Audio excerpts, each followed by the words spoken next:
بسم اللہ الرحمن الرحیم۔ السلام علیکم۔ آپ خالد اقبال یوٹیوب چینل دیکھ رہے ہیں۔ جمہوریت ایک فراڈ ہے۔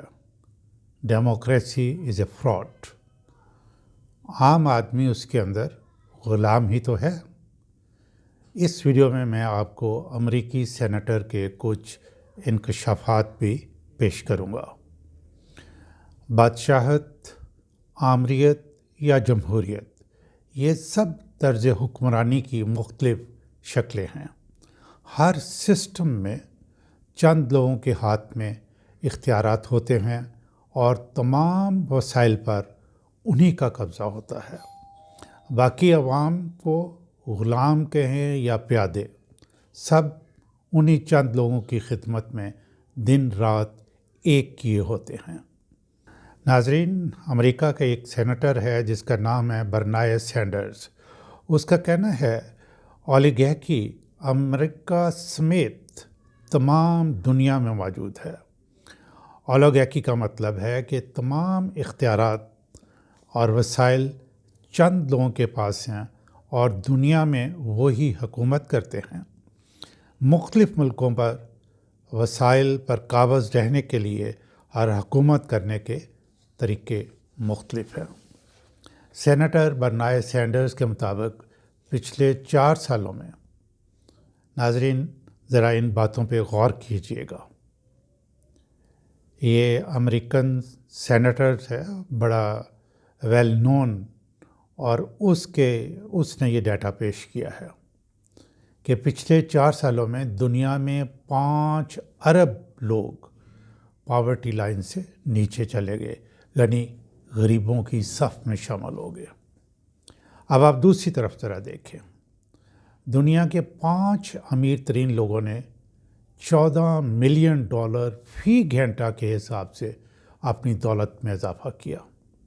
غور فرمائیں کہ ایک گھنٹے کے اندر 14 ملین امریکن ڈالرز کی ان کو آمدنی ہوئی۔ سینیٹر سینڈرز جو ہے وہ ایلان مسک کے بارے میں بتاتا ہے۔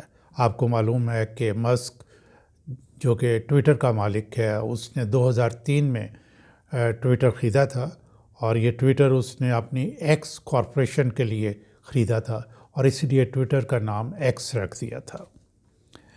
ایلان مسک امریکی صدارتی الیکشن میں ٹرمپ کو سپورٹ کر رہا تھا۔ مسک نے $277 ملین ٹرمپ کی صدارتی کمپین پہ خرچ کیے۔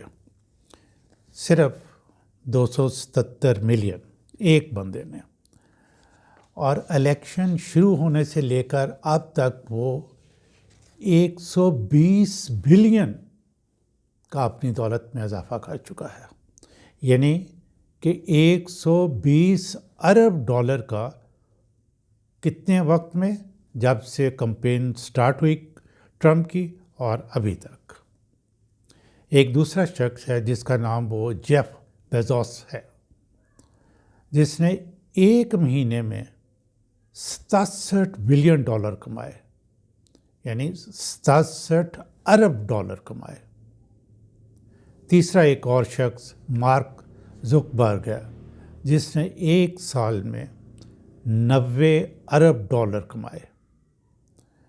سینیٹر سینڈرز نے ایک اور بہت اہم بات بتائی کہ ان امیر ترین لوگوں نے $32 ٹریلین، یعنی 32 کھرب امریکی ڈالر جو ہے وہ آف شور کمپنیوں میں رکھے ہوئے ہیں تاکہ ان کو انکم ٹیکس نہ دینا پڑے۔ ناظرین ذرا غور کریں ان لوگوں کی ذہنیت پہ کہ ان کی دولت میں $14 ملین فی گھنٹے کے حساب سے اضافہ ہوتا ہے، لیکن وہ ٹیکس نہیں دینا چاہتے۔ جہاں بادشاہت ہے یا ڈکٹیٹرشپ ہے، اس کو ذرا آپ ایک طرف رکھیں۔ جہاں جمہوریت ہے، وہاں یہ امیر لوگ اس سسٹم کو کرپٹ کر دیتے ہیں۔ کاغذ پر جمہوریت آپ کو بہت اچھی لگتی ہے کہ عوام خود اپنے نمائندے چنتی ہے جو کہ گورنمنٹ بناتے ہیں، بظاہر نظر بھی ایسا ہی آتا ہے، لیکن حقیقت میں ایسا نہیں ہے۔ بات کو واضح کرنے کے لیے آپ تھوڑا سی اپنے ملک کی مثال لے لیں۔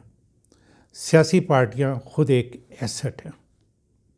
سیاسی پارٹیاں جب ٹکٹ دے کر اپنا ایک ممبر الیکٹ کرواتی ہیں تو وہ ممبر جس کی پارٹی کے ٹکٹ پر وہ جیتا ہے اس پارٹی کا ایسٹ بن جاتا ہے۔ پھر وہ پارٹی اس ممبر کو ایک پپٹ کے طور پر استعمال کرتی ہے۔ پارٹیوں کو بڑے بڑے بزنس مین جو ہیں وہ فنڈ کرتے ہیں، اور بزنس مین جو ہیں ان کا جو اسٹریٹجیز ہے وہ یہ ہے کہ وہ کبھی بھی صرف ایک پارٹی کو فنڈ نہیں کرتے، بلکہ وہ ایک وقت میں دو تین پارٹیز کو فنڈ کر رہے ہوتے ہیں۔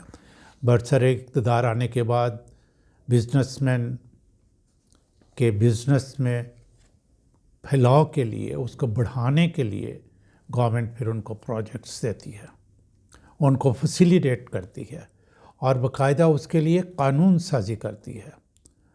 ان بزنس مین نے الیکشن پر تو بہت تھوڑا پیسہ لگایا ہوتا ہے، لیکن وہ بدلے میں حکومت سے بے پناہ برات لے کر بہت زیادہ پیسہ کماتے ہیں۔ یہی بات یہ امریکن سینیٹر بتا رہا ہے۔ عام آدمی ان بزنس مین کا غلام ہوتا ہے۔ ناظرین، ایک بات ذرا سمجھیں کہ بزنس مین پیسہ خرچ کر کے کیا خریدتے ہیں؟ وہ انفلوئنس یعنی اثر و رسوخ خریدتے ہیں۔ یہ بات بہت سادہ اور آسان ہے۔ کسی بھی معاشرے میں جس کا انفلوئنس ہوتا ہے وہ سب اداروں پر بھاری ہوتا ہے۔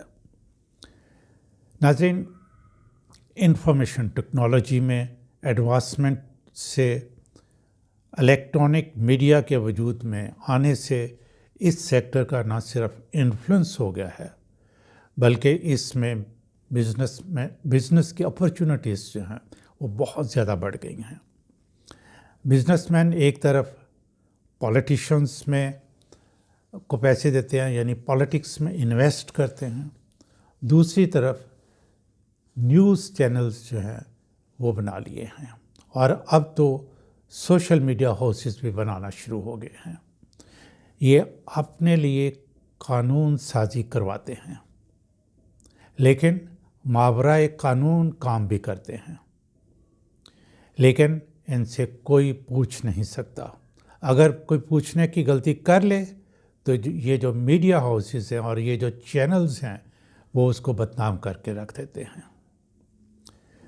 پھر ناظرین، ایک اور ایسپیکٹ پہ ذرا غور فرمائیں کہ انصاف کے لیے سب جوڈیشری کی طرف دیکھتے ہیں، لیکن اکثر ملکوں میں جوڈیشری خود سے ایک گروپ بنی ہوئی ہے اور ان طاقتور لوگوں کا حصہ ہوتی ہے جو انان حکومت چلا رہے ہوتے ہیں۔ ناظرین، میری ساری ویڈیو کا تھیسس یہ ہے کہ عام آدمی دولت رکھنے والے کا غلام ہے۔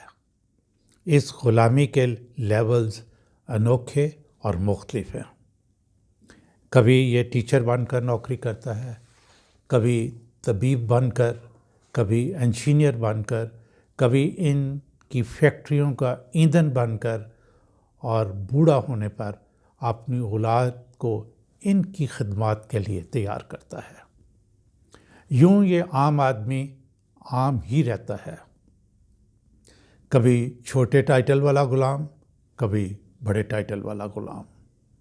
اسے اپنی بات کہنے کی آزادی ہوتی ہے، نہ جینے کی۔ ناظرین، کون سا سسٹم ان غریب لوگوں کو، ان غلاموں کو برابر کے حقوق دلا سکتا ہے؟ آج کچھ آپ کہیں۔ کمنٹ سیکشن میں بہت سی جگہ ہے، اپنے خیالات کا اظہار کریں، اپنے جذبات کا اظہار کریں۔